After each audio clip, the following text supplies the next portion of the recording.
Olá, estamos de volta para a nossa segunda e última aula aqui da Escola Bíblica Dominical, enquanto estamos nesse período em que o prédio da nossa igreja está passando por aquela reforma. Estamos ampliando, vai ficar bonito e, enquanto isso, nós vamos seguindo por aqui. Essa é a última aula e o nosso tema é humildade. Terminamos nossa última aula no versículo 7 de Filipenses 2, que fala do esvaziamento de Jesus e o fato dele assumir a forma de servo. Como vimos, assumir a forma não significa que Jesus apenas se parecia com um servo. Isso faria do Senhor alguém falso, que apenas tinha uma aparência, mas que não era de fato. Isso é uma informação aqui à parte. Isso era uma heresia muito antiga e já foi combatida há muitos e muitos séculos. Quando o texto diz que Jesus assumiu a forma, isso significa que todo o seu eu, incluindo sua essência e caráter, eram de fato de um servo. Toda a disposição de Jesus era para servir o próximo e não a si mesmo. Neste encontro, terminaremos de ver esta passagem que, como foi dito, passou a ser conhecida no cristianismo como hino para Cristo. Filipenses capítulo 2, versículos de 5 a 11. Vamos ver também a relação deste hino com uma belíssima passagem no Novo Testamento. Abordaremos ainda a ligação entre humildade e amor e, por fim, veremos como a humildade é mais importante do que nunca neste mundo altamente competitivo. Vamos terminar então o hino para Cristo.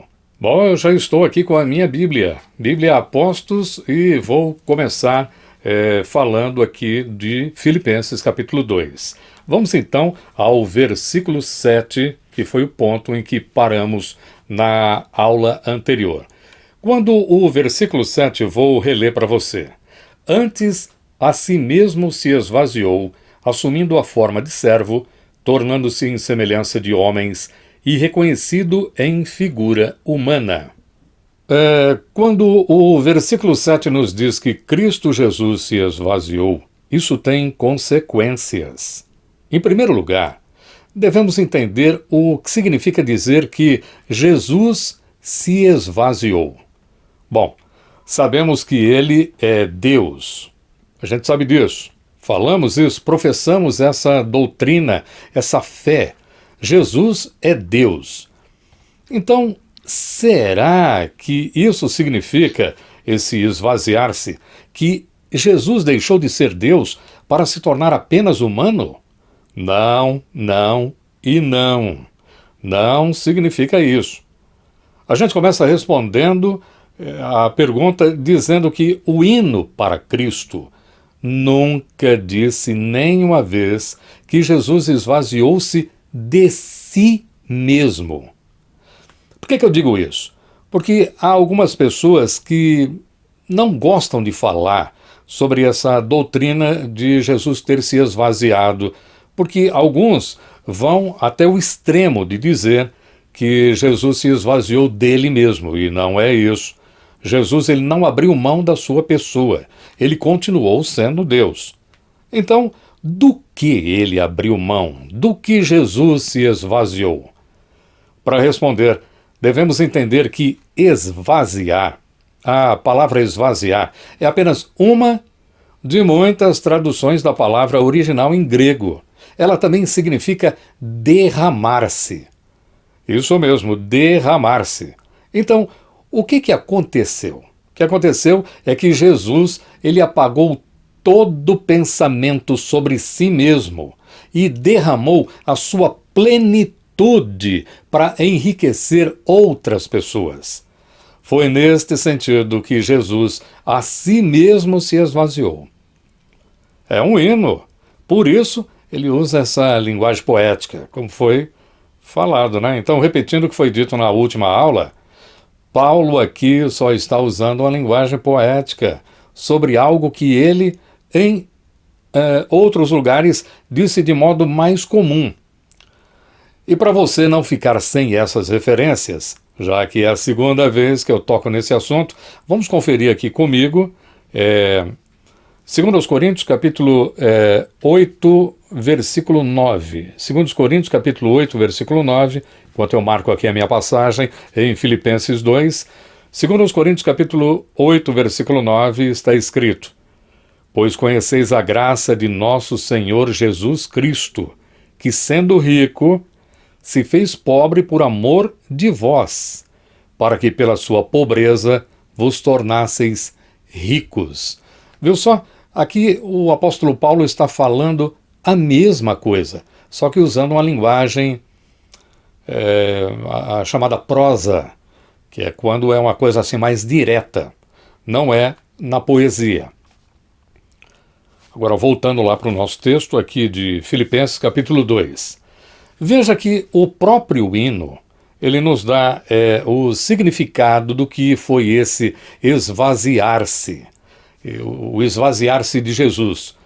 O versículo 7, na tradução comum, na nossa igreja, nós encontramos aqui 3 palavras, 3 verbos. As palavras assumindo, versículo 7 do capítulo 2 de Filipenses. Assumindo, depois tornando-se e, finalmente, reconhecido. Essas 3 palavras falam do jeito que Cristo escolheu para si, quando esvaziou-se a si mesmo. Ele não foi obrigado a nada. Ele quis isso. E ele quis deste modo, como essas 3 palavras vão dizer. Agora, preste atenção a algo que parece uma contradição. Estamos dizendo desde o começo que Jesus, ser como Deus, significa que ele não buscou ficar com qualquer coisa para si, mas deu de si a todos. Porque Deus é assim. Deus é desse jeito. Lá em Mateus capítulo 5, versículos 44 e 45, Mateus capítulo 5, versículos 44 e 45. Nós estamos no Sermão no Monte, famoso Sermão no Monte. E em dado momento, Jesus aqui fala sobre a vida pessoal. E ele compara com Deus. Mateus capítulo 5, versículos 44 e 45, texto bastante conhecido por todos nós, e diz o seguinte: Para que vos torneis filhos do vosso Pai Celeste, porque ele faz nascer o seu sol sobre maus e bons, e vir chuvas sobre justos e injustos. Aqui Jesus, eu não li o 44, mas o contexto é de amar. Amar os inimigos e orar pelos que vos perseguem. Por que Jesus está dizendo isso aqui? Ele está dizendo que Deus é desse jeito. Porque Deus, ele não guarda as coisas para ele. Ele dá de si. Aqui está dizendo que o sol é de Deus. Você já parou para pensar? Pare para pensar. Só um instante. Se alguém fosse dono do sol, o que esse alguém faria? Esse alguém iria cobrar, não é? Eu vou cobrar então, vou ganhar dinheiro com o sol, já que eu sou dono dele, iria ganhar muito dinheiro. Ele não iria dar do sol, ele iria cobrar, e quem não tivesse dinheiro ia, não sei como, mas digamos, aqui é apenas um exercício mental que a gente está fazendo, se alguém não pagasse, iria congelar sem o sol. Por quê? Porque ninguém faria uma coisa dessa, mas Deus faz. Deus é dono do sol, meu irmão, minha irmã. E ele dá do sol. Olha que riqueza maravilhosa. E o texto também fala que ele é dono da chuva, da sua chuva. Então a chuva pertence a Deus. A mesma coisa. Se alguém fosse dono da chuva, nesse mundo iria procurar um modo de ganhar muito dinheiro, porque não iria dar, iria vender por quem pagasse mais. Mas Deus não é desse jeito. E aí, voltando lá para o nosso versículo 7 de Filipenses, nós vemos que Jesus se esvaziou, assumindo a forma de servo. é aqui que eu quero chamar a tua atenção. Essa palavra assumindo é a mesma coisa que tomando. Então a gente falou desde o começo que ser como Deus não é tomar as coisas para si. Vemos lá em Mateus capítulo 5 que Deus é aquele que dá das coisas que ele tem para todos. Justos, injustos, ele é desse jeito. Mas agora nós estamos vendo aqui que Jesus, ele assumiu a forma de servo. Assumiu a forma de servo. E essa palavra assumir é a mesma coisa que tomar. Então, Jesus, aquele que não toma nada para si, esvaziou-se tomando para si a forma de servo. Que coisa linda, hein? Parece uma contradição, mas são esses paradoxos que tem no Novo Testamento. A gente vê vários desses. É morrendo que se vive, é dando que se recebe. E no caso aqui, Jesus, ele se esvazia tomando para si a forma de servo. Ele não tomou nada de ninguém. Ele tomou para si o ser servo. E às vezes a gente pensa, né, em coisas que nos faltam na vida para sermos felizes. E jamais nos ocorre que o que nos falta de acordo com a sabedoria de Deus, o que acrescenta de verdade mesmo a nossa vida, é ser servo, serva, como Jesus. Não é possível que nós façamos escolhas melhores do que Jesus. E ele escolheu ser servo. Agora, você já observou que esse hino ele tem dois movimentos? Ele começa descendo e depois ele sobe. Estamos no lado ainda da descida. Jesus estava lá na eternidade com Deus. Depois disso, ele se esvaziou e tomou a forma humana. Veja, está descendo. Mas aí o versículo 8 nos diz que Jesus se humilhou. E aqui pela primeira vez nós vemos a palavra ligada à humildade. Jesus se humilhou. Veja, Jesus ele não foi humilhado. Ele não fez algo que ele não queria. Ele quis se humilhar. O texto diz que ele se humilhou, ou seja, humilhou a si mesmo. Jesus, por vontade própria, recusou ser um humano famoso, um humano rico, com muitas pessoas lhe servindo. Jesus também não lutou por honra, por direito. A gente vê no Novo Testamento, ali nos Evangelhos, principalmente Mateus, Marcos e Lucas, que tocam mais em alguns aspectos da vida de Jesus.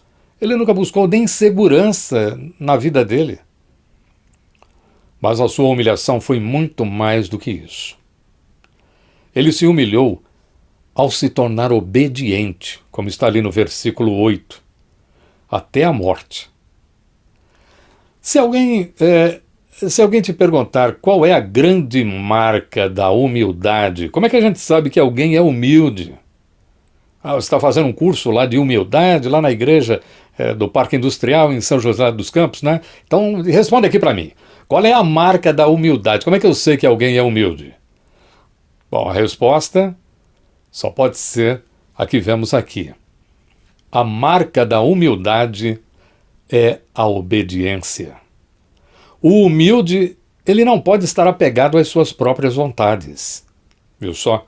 Ele não se apega a nada, nem mesmo às suas próprias vontades, seus desejos. Quem ama a sua vontade, quem só se vê correndo atrás dos seus próprios desejos, acabará sendo desobediente.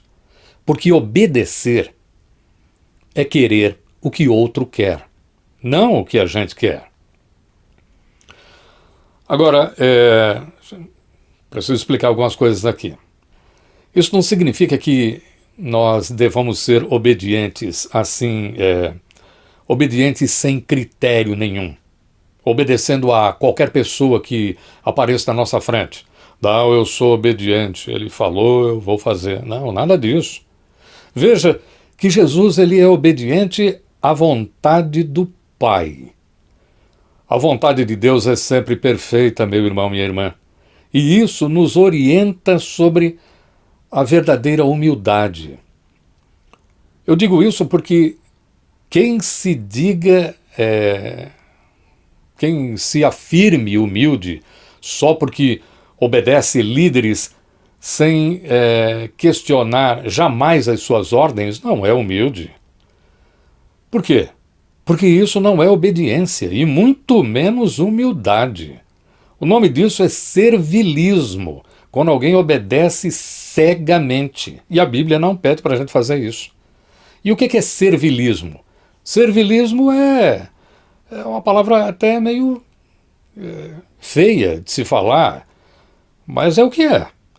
Servilismo é bajulação, é adulação. E isso não faz parte do caráter de Deus. Deus não quer que os seus sejam desse jeito. A verdadeira humildade é escolher a vontade de Deus acima da sua própria. Este é o significado de tornando-se obediente. Jesus, ele quis ser obediente a Deus.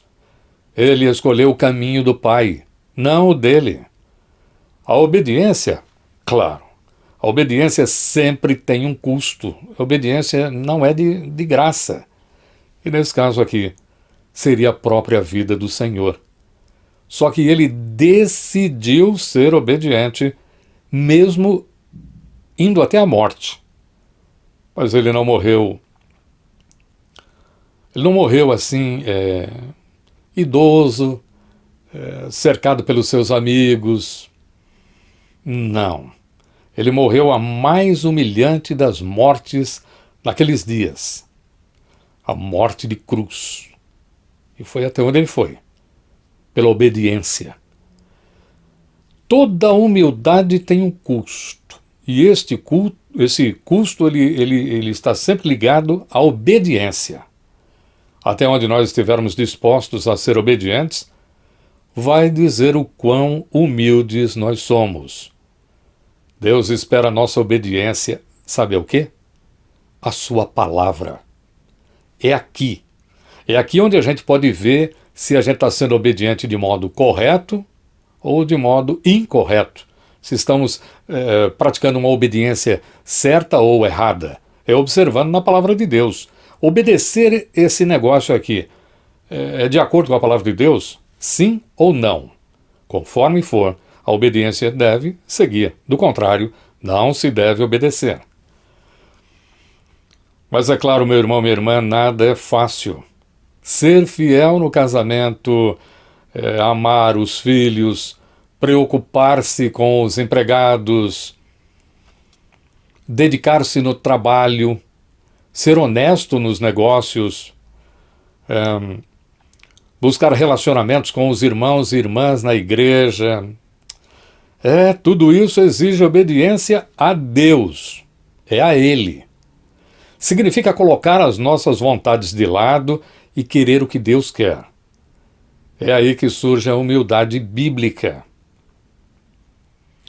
E aí, olhando o texto, a gente observa que depois desta descida em direção à morte, em sua humilhação, a partir do versículo 9 começa a subida do Senhor aqui no hino para Cristo.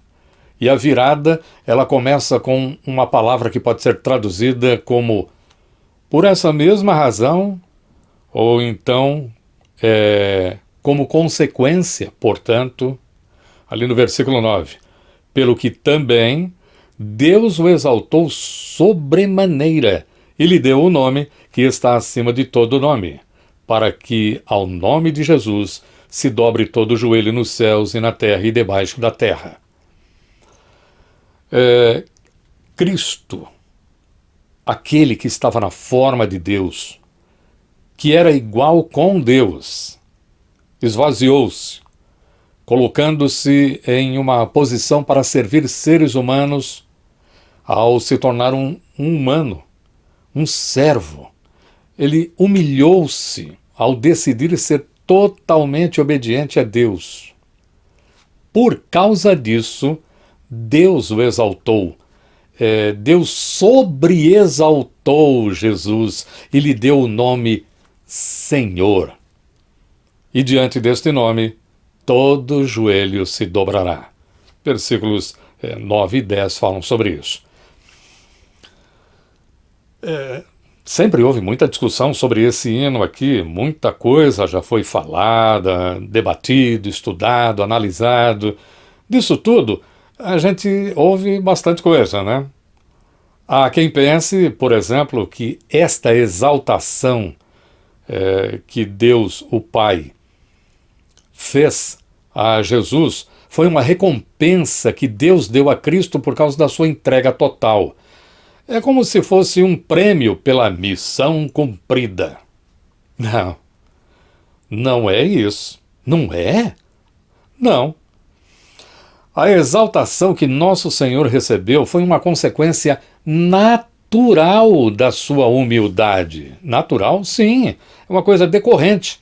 Ele foi humilde, em decorrência disso, ele foi exaltado. Por quê? Ora, porque Jesus foi exaltado deste modo porque no reino de Deus, os que se humilham são exaltados. Como vemos em várias passagens nos evangelhos. Vou voltar lá para Mateus capítulo 18, agora versículo 4.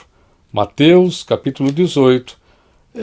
Você com certeza deve conhecer passagens que falam sobre isso também. Mas Mateus capítulo 18, versículo 4, nós vemos: portanto, aquele que se humilhar como esta criança, esse é o maior no reino dos céus. Então, no reino do Senhor, a atitude de ser humilde tem como consequência, é algo natural, a exaltação. Outra passagem também importante é o que está ali ainda aqui em Mateus capítulo 23, a gente pode ver no versículo 12. Mateus capítulo 23, versículo 12. Veja: quem a si mesmo se exaltar será humilhado, e quem a si mesmo se humilhar será exaltado. E tantas outras passagens. Então, é isso aí. O texto fala que é uma decorrência natural. É uma lei. Essa lei é como a lei, digamos, é como se fosse a lei da gravidade. Nós vivemos aqui nesse mundo. Aquilo que sobe tem de descer. Não vai ficar parado, flutuando. Um avião sobe, voa, vai de um lugar para outro, mas ele não fica o tempo todo no ar. Uma hora ele desce, porque se ele não descer, ele cai. É a mesma coisa. Essa é uma lei que existe no reino de Deus. A pessoa se humilhou, será exaltada. O hino para Cristo, então, nos ensina que o mesmo que desceu foi aquele que subiu. Jesus, crucificado, ele foi exaltado como Senhor no fim do hino. Não porque isso foi a coisa certa a fazer com ele. Deus tinha de fazer isso aí. Não. Cristo não se tornou Senhor.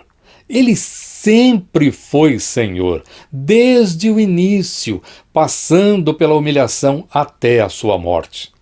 Aqui no versículo 11, no final do hino, nós temos o clímax, o auge. Eu vou ler para você. E toda língua confesse que Jesus Cristo é Senhor, para a glória de Deus Pai. É o ponto mais alto da subida. E onde é isso? Onde é que é o ponto mais alto da subida? O ponto mais alto é o início de tudo. Aqui fecha o círculo. Esse círculo se fecha unindo tudo quando é dito que o título de Senhor só pode ir para aquele que sempre compartilhou da própria natureza de Deus. Então, a lição que nós tiramos deste ponto é que a humildade, ela não vai receber recompensa deste mundo. Não pense que, então eu vou ser humilde, eu serei recompensado, todo mundo vai reconhecer, vai dar tudo certo para mim. Não. Aqui, nesse mundo, no mundo dos homens, não no reino de Deus, os humildes são jogados de lado. É isso que faz muita gente dizer: o que é que eu ganho então sendo humilde? Ninguém reconhece. Não é verdade. Deus reconhece os humildes, porque ele foi assim com Jesus. E como o nosso Senhor é nosso modelo em tudo, nós podemos seguir no seu caminho, o caminho da humildade. Mas é claro, não pensando em recompensa, em prêmio pela dedicação à vontade de Deus e no serviço ao próximo. Mas há recompensa, e ela virá do próprio Deus. Deus é quem vai recompensar. Para pensar nisso. Ser humilde, como nos ensina a Bíblia, nos fará encontrar lá no final o Senhor com uma exaltação que vem da sua mão. Eu penso nessas coisas. Eu nem imagino como será ou o que será, mas isso está de acordo com a palavra santa quando diz lá em 1 Coríntios, lembra desse texto? 1 Coríntios, capítulo 2, versículo 9. 1 Coríntios, capítulo 2, versículo 9, é um texto que fala sobre recompensa. Mas, como está escrito, nem olhos viram, nem ouvidos ouviram, nem jamais penetrou em coração humano o que Deus tem preparado para aqueles que o amam. Que maravilha, hein? E como é que a gente ama a Deus? Está dizendo aqui que Deus está preparando coisas para aqueles que o amam. E como é que se ama a Deus? Sendo obediente a Deus em tudo, ou seja, humilhando-se, como Jesus. E por falar em amor, qual a ligação da humildade com o amor? Respondemos a isso convidando você a pensar que a atitude de entrega total de Cristo sim, ela é o modelo. O seu modo de ser, sempre para partilhar, sempre para dar, sempre para servir o próximo. Isso aí não é apenas um apelo para imitar Jesus, é mais do que isso.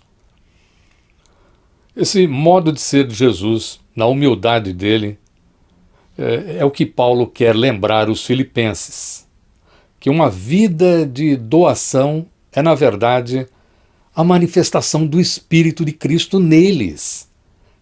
E apesar da palavra amor não aparecer no hino, quando a gente divide o hino em duas partes, ali dos versículos 6 até o 8, ali esses versículos de 6 a 8 nos mostram claramente o que poderia ser uma definição de amor, mas na prática.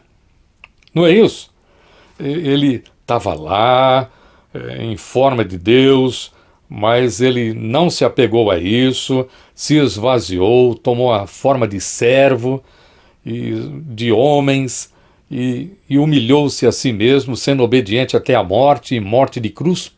Por quê? Talvez a pergunta não seja por quê, mas para quem? Para ele mesmo? Não, para o próximo. Olha, isso é amor sendo praticado.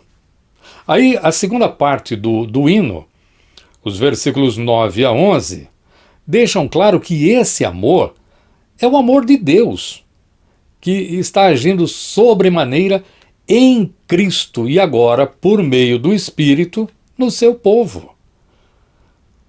Nós vemos ali dos versículos 9 a 11, Deus amando a atitude do Filho, aquela de ter se humilhado, de ter passado por tudo aquilo pelo outro.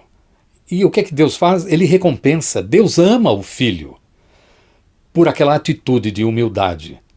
Então, e aqui está a grande ligação, humildade está ligada ao amor também, quando vemos a atitude de Jesus, humilhando-se ao ser obediente até o fim. Jesus foi assim por causa do seu amor ao Pai e ao próximo. Não existe humildade bíblica em que a gente ama somente o próximo. Não. Aí eu vou fazer caridade. Ou então, se eu disser que eu amo somente o Pai e não amo o próximo, João, na sua primeira carta, vai dizer que, como é que eu posso dizer que amo a Deus que nunca vi e não amo o próximo que vejo? Então também não é amor. Então, porque Jesus amou o Pai e o próximo, ele se humilhou. Se humilhou por amor a Deus, já que amava a vontade de Deus. E se humilhou porque veio na nossa direção. Veja que a humildade, obediência à vontade de Deus e amor estão assim intimamente ligadas. Vou repetir. Humildade, obediência à vontade de Deus e amor estão completamente interligadas, assim, relacionadas uma com a outra, de modo que não dá para falar de humildade sem obediência. Também não dá para falar de obediência sem amor. E não dá para falar de amor sem humildade. E qual é a consequência disso? A consequência é clara. Assim como Deus reconheceu o modo como Jesus mostrou o que é ser igual a Deus, sendo humilde, não buscando para si, mas indo na direção do próximo. Do mesmo modo, também, Deus reconhecerá o tipo de amor no seu povo. Relacionamento sem interesse próprio. Porque nós temos que ter o caráter de Deus, a gente fala isso o tempo todo. Isso significa o quê? Ser igual a Deus. Então, ser igual a Deus é ser como Jesus mostrou. Jesus é igual a Deus, e ele mostrou que isso só acontece sendo humilde. E Deus o recompensou, pois a mesma coisa acontecerá com o seu povo. Quando o seu povo mostrar o que é ser igual a ele, ou seja, ser humilde, praticar o amor, o Senhor virá na direção do seu povo, porque esse povo está sendo habitado pelo Espírito de Deus. Por isso tem esta verdadeira marca na sua vida, a marca na vida do Espírito, a vida de humildade, que é o caminho de Jesus. É claro que muito mais poderia ser dito sobre esta passagem monumental, mas para esse encontro é isso. Vejamos agora rapidamente uma proposta de onde teria vindo a inspiração para este hino. Alguém diria, mas Paulo foi inspirado pelo Espírito Santo. Sim, o Espírito Santo inspirou Paulo, mas o Espírito Santo usou todas as experiências de Paulo, usou a mente de Paulo, usou o estilo de Paulo, enfim, usou a pessoa de Paulo para muitas coisas. Então o Espírito é que inspirou, levou Paulo na direção correta. Mas isso não significa que Paulo não tenha visto alguma coisa e aquilo tenha chamado a sua atenção. Então há várias possibilidades, é como se fossem fontes de onde Paulo poderia ter tirado para ter se inspirado a escrever esse hino, que em última análise foi inspirado pelo Espírito Santo.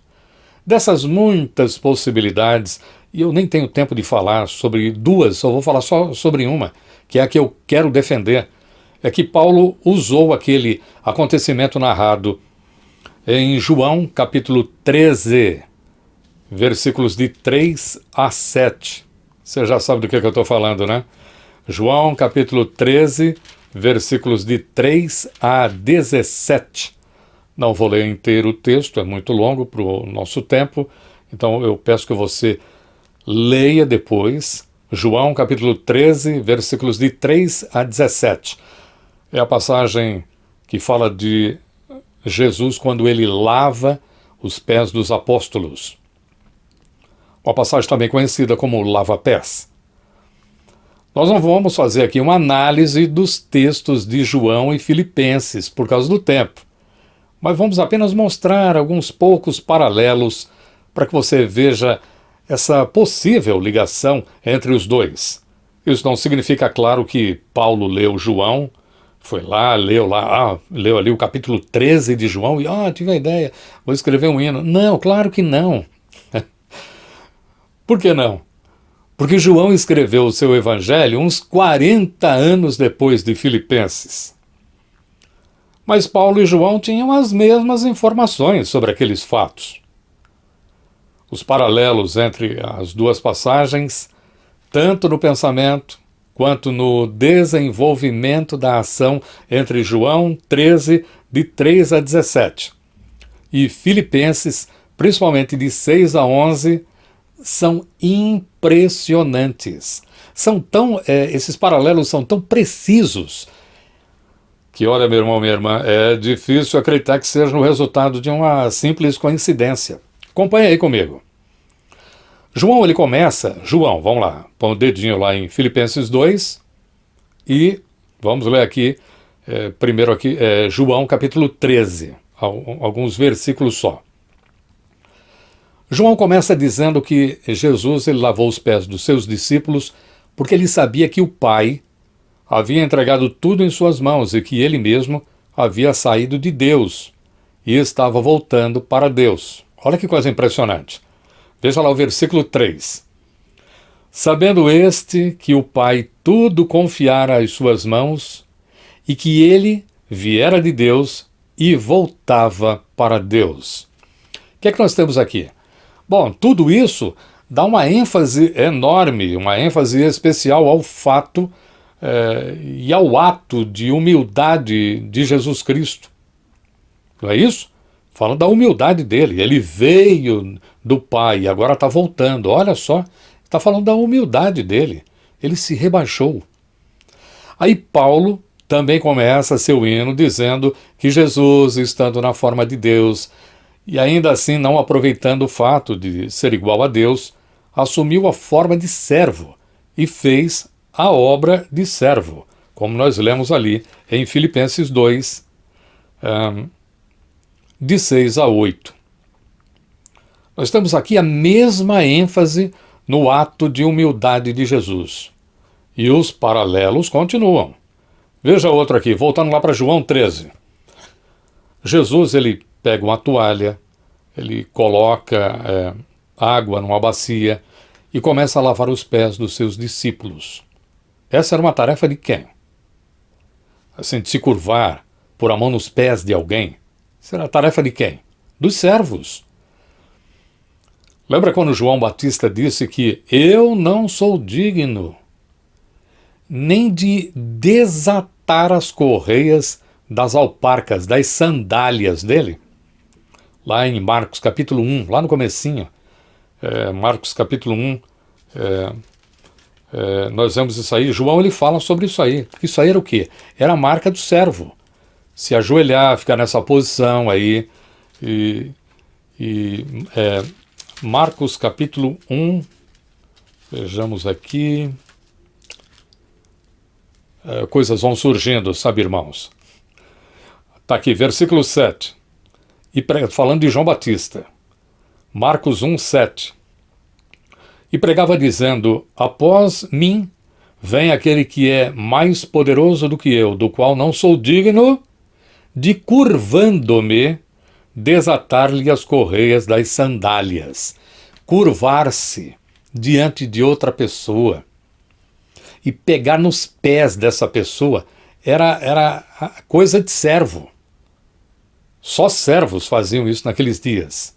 Agora voltando lá para Filipenses capítulo 2. Não, sai daí. Põe o dedinho agora em João 13, tá? E vamos lá para Filipenses capítulo 2. No versículo 12. Filipenses, Filipenses capítulo 2, versículo 7. É isso mesmo. Antes a si mesmo se esvaziou, assumindo a forma de servo, tornando-se em semelhança de homens, e reconhecido em figura humana. Aqui Jesus assume a forma de escravo e se humilha. Igualzinho lá que nós lemos em João, capítulo 13, versículo 3. E agora sim o versículo 12, estava com ele na cabeça. O versículo 12 aqui de João, capítulo 13, está escrito: depois de lhes ter lavado os pés, tomou as vestes e, voltando à mesa, perguntou-lhes: compreendeis o que vos fiz? Você compreendeu isso? Jesus, ele termina de servir. Servir o que? Ele agir como um servo. Lavou os pés dos apóstolos. Aí ele pega novamente as suas vestes. Que vestes são essas? As vestes exteriores. Ele tirou a sua capa, enfim, para poder fazer aquele trabalho. Ia usar água, ia lavar os pés deles, ia se curvar. Então ele tirou aquelas vestes. Depois ele colocou aquelas vestes de novo e voltou e se sentou onde? Na cabeceira da mesa, da qual ele havia se levantado. Que mesa é essa? Lembre-se que o ambiente aqui é uma ceia. Jesus, ele é um anfitrião, ele está dando a ceia, a última ceia. E ele é aquele que estava, que estava na direção daquela ceia. Ele era o cabeça ali, por isso que ele senta onde? Na cabeceira da mesa. Ele tinha se levantado, desceu, foi lá, depois voltou. E aí agora a gente vai lá para Filipenses capítulo 2, versículo 9. Filipenses capítulo 2, versículo 9, onde nós vemos ali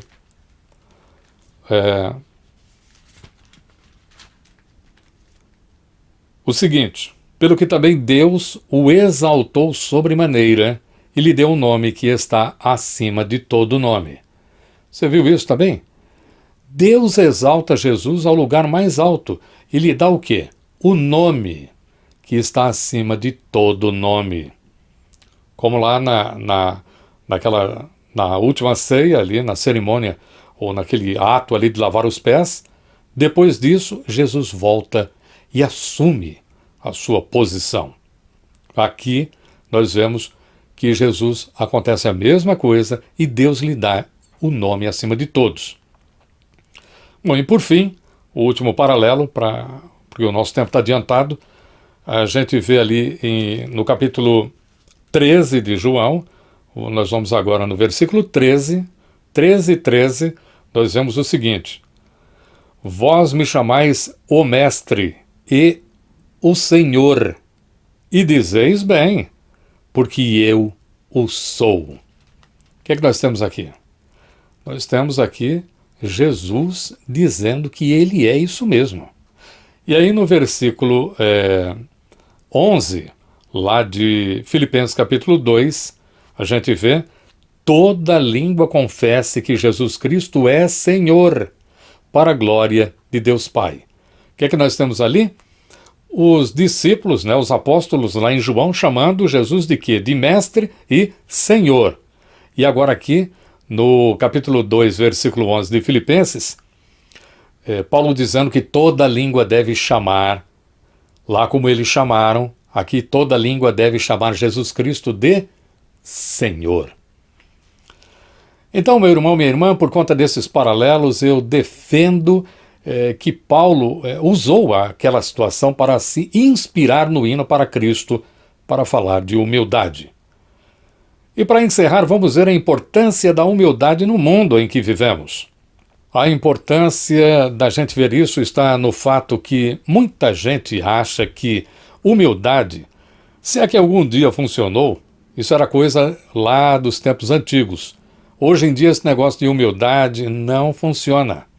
Imagina só, um mundo altamente competitivo, com as pessoas buscando só o que interessa a si mesmo e quase nunca se preocupando nem com os de casa, que dirá vizinhos e outros até mais distantes.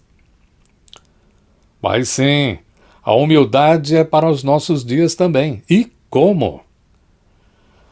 Veja, desde que a igreja surgiu, as pessoas identificaram os cristãos não por sua alegria, e os cristãos sempre foram alegres, mas não era isso que marcava. Os cristãos também nunca foram identificados pelo seu conhecimento. Ser cristão era ser conhecido como o povo do livro. Os judeus eram chamados assim. Depois a igreja, o povo da igreja, passou a ser conhecido como o povo do livro. Sem falar naqueles que tinham conhecimentos profundos de teologia. Mas nem por isso a igreja, o povo de Deus, foi conhecido pelo seu conhecimento. O povo de Deus também não era conhecido por suas posições políticas. A gente nem sabe. Nós não temos material que fala sobre isso. Se alguém estava do lado do César ou não, se apoiava ou não.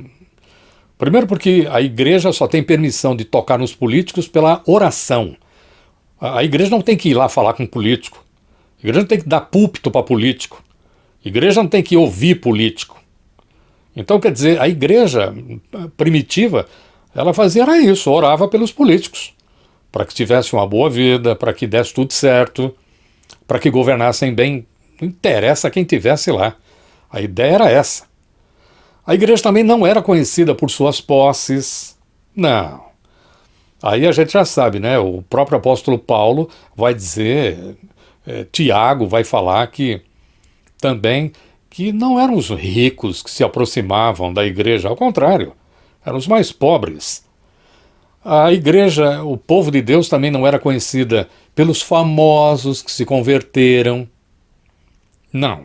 Esse negócio de influenciador sempre existiu. Imagina só, tinha gente que era importante, aquele negócio todo. Alguns textos no livro de Atos vão falar sobre pessoas importantes que se converteram e quiseram até tomar vantagem disso, né? Mas a palavra de Deus não diz que o povo era conhecido por essa marca de gente famosa que se juntava à igreja, e nem mesmo pela sua espiritualidade. Espiritualidade alta, apóstolos vivos, depois de mortos os discípulos dos apóstolos estavam lá. Então, quer dizer, a igreja primitiva tinha uma espiritualidade muito alta. A espiritualidade, ou seja, a qualidade daquilo que é espiritual, daquilo que vem de Deus, olhar com o olhar da palavra de Deus, sempre consultar Deus em oração, mas nem por isso a igreja primitiva era conhecida. A igreja primitiva era conhecida por sua humildade. Humildade, meu irmão, minha irmã, não é uma coisa que a gente usa quando precisa. Tipo, e agora, hein? Estão passando por uma crise e a gente está precisando de humildade para resolver isso aí. Cadê o irmão da humildade? Ele está aí? Aquele que tem o dom da humildade. Não, não é isso. Humildade não é para um. E não é para uma ocasião também. Humildade é para todo mundo. A humildade é para a igreja. E humildade é um modo de vida que deve acompanhar o povo de Deus o tempo todo. Por isso, humildade não significa fazer algumas coisas. E como é um modo de ser, significa ser de um jeito. Há quem pense até na humildade como se fosse uma espécie de pacote, contendo vários itens. Imagina uma bolsa, uma mala, né? E ali você recebeu aquele pacote. Está ali. E tem várias coisas. Por exemplo, fazer boas ações secretas. É ou não é? Ele faz ninguém ver.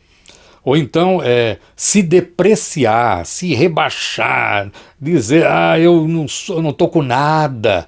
Tem gente que gosta de falar isso, de fazer isso, e faz isso escandalosamente. Ou então, gente que adora se desviar de elogios. Alguém vai elogiar, não me elogie, não faça isso. Não quero saber de elogios.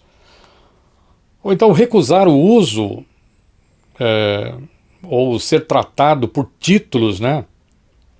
Títulos merecidos. A pessoa chegou naquele ponto, ele tem aquele título. Não, mas não precisa me chamar disso aí, não. Ou então ser alguém faz parte, né, da tal da mala, do pacote. Pessoa que é relutante em buscar posições de destaque. Não, eu não quero aparecer, jamais. Eu quero ficar ali no escuro, longe dos holofotes. eu não quero. Quem merece isso é outro é que merece isso aí. Os holofotes é para aquele ali, não para mim. Ou então, nunca dizer nada negativo, mesmo que seja verdade, sobre outra pessoa. E aí aquela pessoa que poderia escutar uma verdade não vai ouvir, sabe, uma exortação santa não vai ouvir porque, opa, eu sou humilde, eu nunca falo nada negativo para ninguém. Ou então, está me ocorrendo aqui agora, ser o primeiro da fila para realizar aquelas tarefas que envolvem serviço.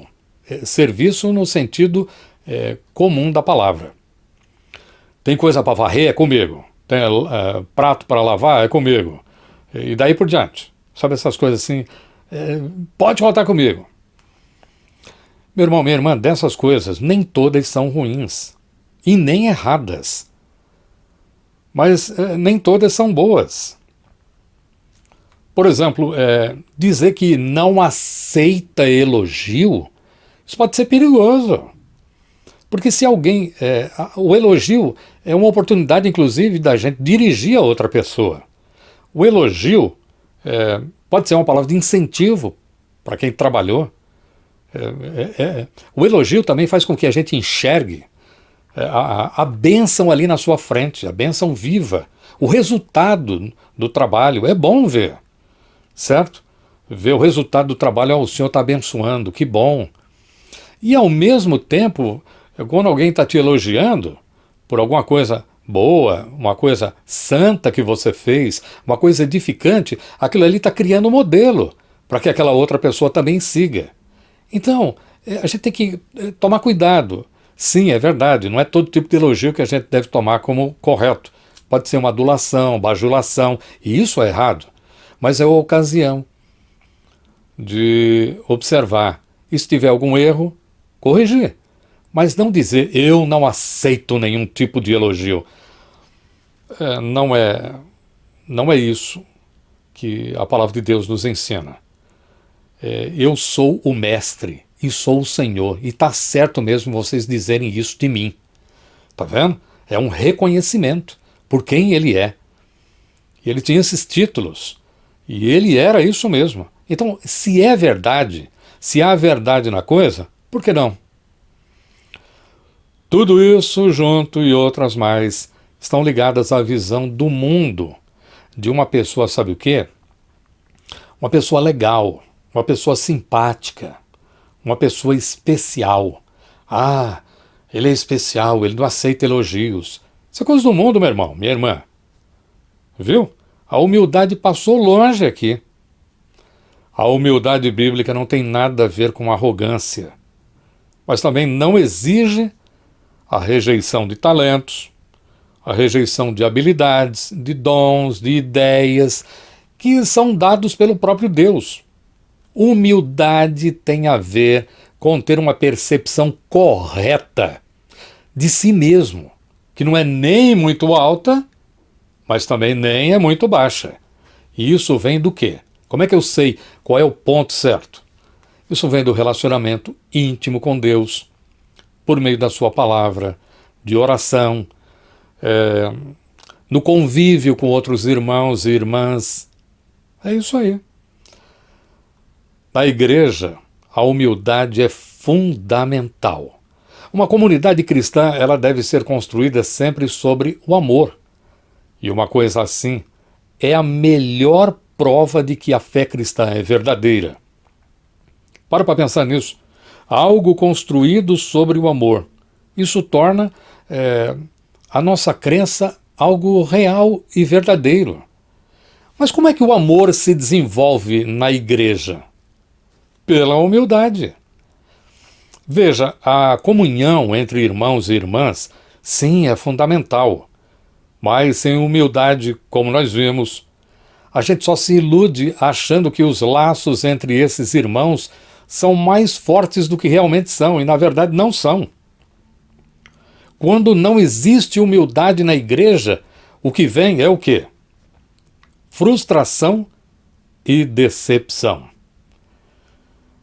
E agora talvez um dos pontos mais claros com relação à necessidade da humildade Talvez um dos pontos mais claros para isso seja a resolução de conflitos. Por quê? Porque discordância, desavença e até mesmo disputas acontecem em toda parte. Isso a gente vê em casa, no trabalho e sim, na igreja. Isso é uma realidade, meu irmão, minha irmã. E é aqui onde a humildade tem um papel essencial. A humildade, ela é colocada em primeiro plano como um ingrediente chave para a negociação de conflitos.